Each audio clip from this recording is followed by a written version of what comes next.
নমস্কার বন্ধুরা, জবজেনিক্স ইউটিউব চ্যানেলে আপনাদের প্রত্যেককে স্বাগত। ডিএ নিয়ে অত্যন্ত গুরুত্বপূর্ণ একটি আর্টিকেল একটি দৈনিক পত্রিকায় প্রকাশ করা হয়েছে, যেটা সরকারি কর্মীদের জন্য অত্যন্ত গুরুত্বপূর্ণ। প্রথম হেডলাইনে দেখতে পাচ্ছেন যে আগামী ৩ মাসেও পোয়া ১২ রাজ্য সরকারি কর্মীদের মিলবে বাড়তি ডিএ বরাদ্দ ১,১২৯ কোটি টাকা।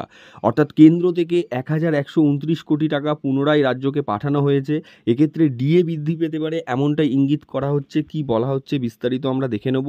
ভিডিও ডিটেলসে যাওয়ার আগে আপনাদের বলবো, যারা চ্যানেলে নতুন প্রথমবার ভিজিট করেছেন অবশ্যই চ্যানেলটিকে সাবস্ক্রাইব করে অল বেল আইকনটি বাজিয়ে রাখবেন, ভিডিওটি লাইক করে বন্ধুদের মাঝখানে অনেক অনেক শেয়ার করে দেবেন। তো চলুন দেখিনি বিস্তারিত কি বলা হচ্ছে। আগামী ৩ মাসে পোয়া ১২ রাজ্য সরকারি কর্মীদের মিলতে পারে বাড়তি ডিএ বরাদ্দ ১,১২৯ কোটি টাকা।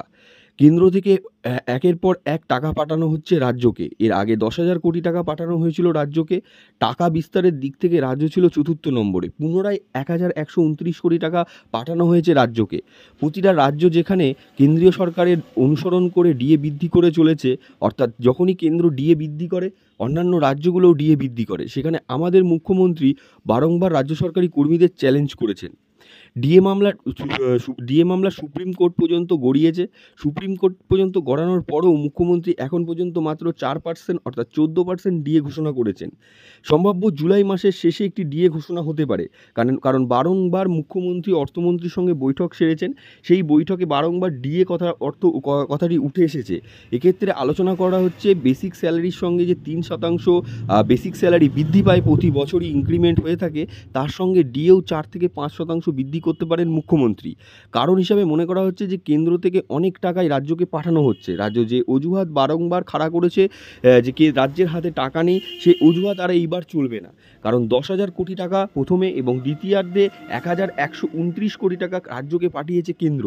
সেই টাকা বিভিন্ন খাতে খরচ করার পরও অনেক টাকাই থেকে যাবে রাজ্যের হাতে। সেক্ষেত্রে রাজ্য সরকারি কর্মীদের ডিএ ঘোষণা করতেই পারে।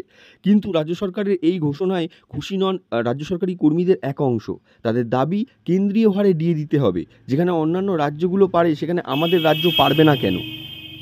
কিন্তু মুখ্যমন্ত্রী বারংবার জানিয়েছেন মুন্ডু কেটে নিলেও তিনি কেন্দ্রীয় হারে ডিএ দেবেন না এবং ডিএ রাজ্যের ঐচ্ছিক ব্যাপার।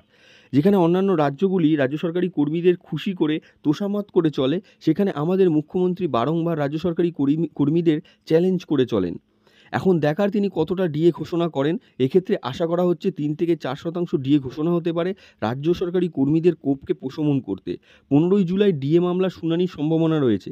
সেক্ষেত্রে ডিএ মামলাটি পিছিয়ে যাবে নাকি ডিএ মামলাটি বিস্তারিত আলোচনা হবে, সেটা এখন দেখবার। সেক্ষেত্রে রাজ্য সরকারি কর্মীদের কিছুটা ক্ষোভকে লাঘব করতে মুখ্যমন্ত্রীর এই সিদ্ধান্ত।